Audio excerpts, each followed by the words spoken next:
Yosua 1 ayat 7 sampai dengan 8, demikianlah firman Tuhan. Ayat 7, hanya kuatkan dan teguhkanlah hatimu dengan sungguh-sungguh, bertindaklah hati-hati sesuai dengan seluruh hukum yang telah diperintahkan kepadamu oleh hambaku Musa.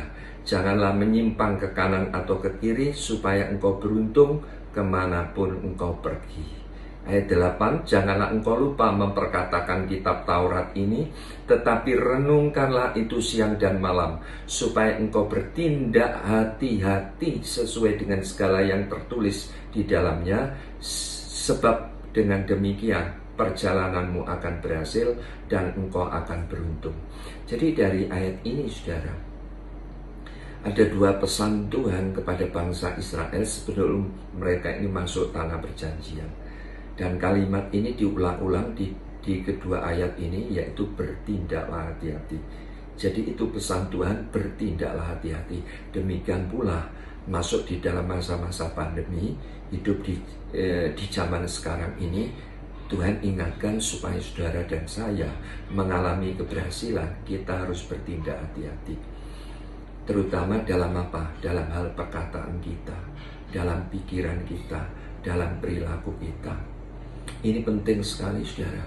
Bertindak hati-hati itu artinya apa? Supaya saudara dan saya jangan sampai kita itu melenceng.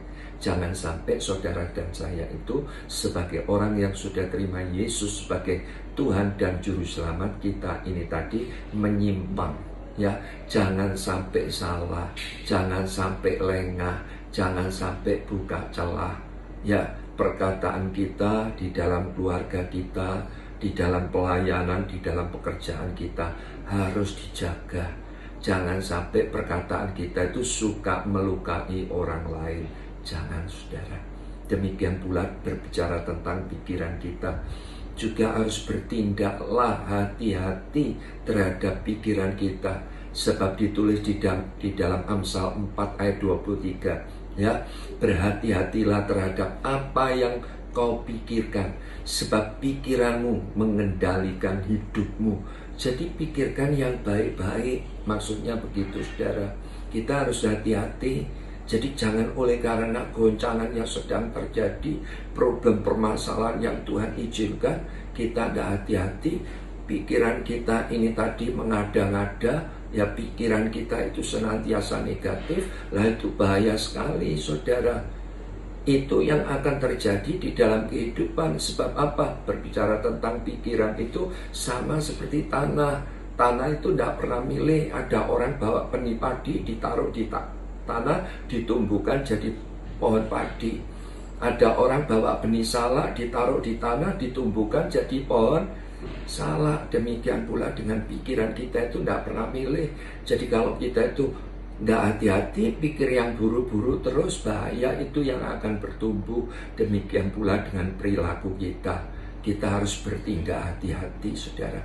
Apa yang Tuhan percayakan, ya, baik itu kerohanian kita, apalagi baik itu berbicara keuangan yang mana Tuhan percayakan, baik itu keluarga yang Tuhan percayakan, kita harus bertanggung jawab. Setiap karakter yang kita miliki harus di-upgrade, terus diperbaiki menjadi karakter yang bagus. Setiap karunia-karunia Tuhan percayakan, kita juga, ya, tingkatkan, saudara. Belajar menyempurnakan apa yang Tuhan percayakan terhadap jiwa-jiwa yang ada di sekitar kita, mungkin keluarga kita, mungkin karyawan-karyawati kita. Kita harus membawa mereka kepada jalan-jalan kebenaran. Nah itu, saudara, ya, dalam mengambil keputusan, dalam memilih, ya, dalam menentukan pilihan, tidak bisa kita putuskan dengan kekuatan kita, tidak bisa, saudara.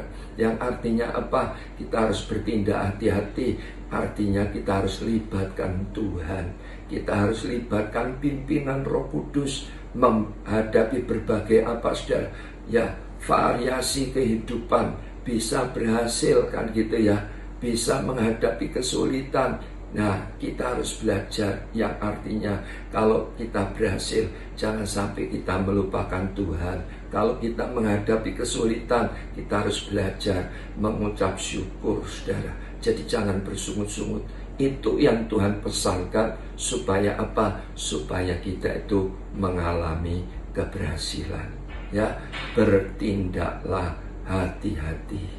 Pesan Tuhan. Ya, saya berdoa saudara menangkap kebenaran firman ini. Tuhan Yesus memberkati.